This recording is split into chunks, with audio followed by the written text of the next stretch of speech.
കർഷക സംഘടനകളുടെ ഡൽഹി മാർച്ചിൽ ശംഭു അതിർത്തിയിൽ സംഘർഷം. കർഷകരല്ലാത്തവരും പ്രതിഷേധത്തിലുണ്ടെന്നും തിരിച്ചറിയാനാകാത്തവരെ കടത്തിവിടാനാകില്ലെന്നും പോലീസ്. പ്രതിഷേധക്കാർക്ക് നേരെ പോലീസ് കണ്ണീർവാതകം പ്രയോഗിച്ചു. വിവരങ്ങളുമായി ജിഷ്ണു കൃഷ്ണൻ ചേരുകയാണ്. ജിഷ്ണു, ഒരു ഇടവേളയ്ക്ക് ശേഷം കർഷക പ്രക്ഷോഭം ദില്ലിയിലേക്ക് കടക്കുകയാണ്. വളരെ കൃത്യമായ ആസൂത്രിതമായ നീക്കങ്ങൾ കഴിഞ്ഞ നാളുകളിലെല്ലാം നമ്മൾ കണ്ടതാണ്. അതുകൊണ്ട് തന്നെയാണ് ഇത്തരത്തിൽ ഒരു മുൻകരുതൽ പോലീസിന്റെ ഭാഗത്ത് നിന്ന് ഉണ്ടാകുന്നത്, അല്ലേ?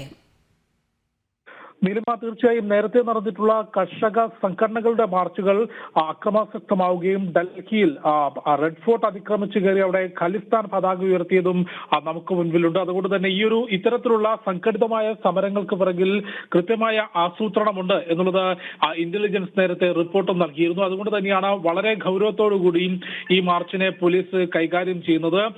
ഇന്ന് ശംഭു അതിർത്തിയിൽ, പഞ്ചാബ് ഹരിയാന അതിർത്തിയായിട്ടുള്ള ശംഭു അതിർത്തിയിൽ നിന്ന് കർഷകർ ഡൽഹി മാർച്ച് വീണ്ടും ആരംഭിക്കാനിരിക്കുകയായിരുന്നു. എന്നാൽ വളരെ കൃത്യമായി നേരത്തെ തന്നെ തിരിച്ചറിയൽ കാർഡ് സമർപ്പിച്ചിട്ടുള്ള കർഷകരെ മാത്രമേ കടത്തിവിടാനാകൂ എന്ന് പോലീസ് അറിയിച്ചിരുന്നു. പക്ഷേ മാർച്ച് ആരംഭിച്ചപ്പോൾ 101 കർഷകർക്ക് അപ്പുറത്തേക്ക് വലിയ രീതിയിൽ അക്രമാസക്തമായൊരു ആൾക്കൂട്ടമാണ് ഈ മാർച്ചിനെത്തിയത്. അവരെ കടത്തിവിടാനാകില്ല എന്ന് പോലീസ് തീരുമാനമെടുക്കുകയും ബാരിക്കേഡ് കെട്ടി തടയുകയും കൃത്യമായി ശംഭു അതിർത്തിയിൽ കർഷക പ്രതിഷേധം വലിയ പ്രശ്നങ്ങൾ സൃഷ്ടിക്കാനാണ് കർഷക സംഘടനകളുടെ നീക്കം എന്നാണ് മനസ്സിലാകുന്നത്.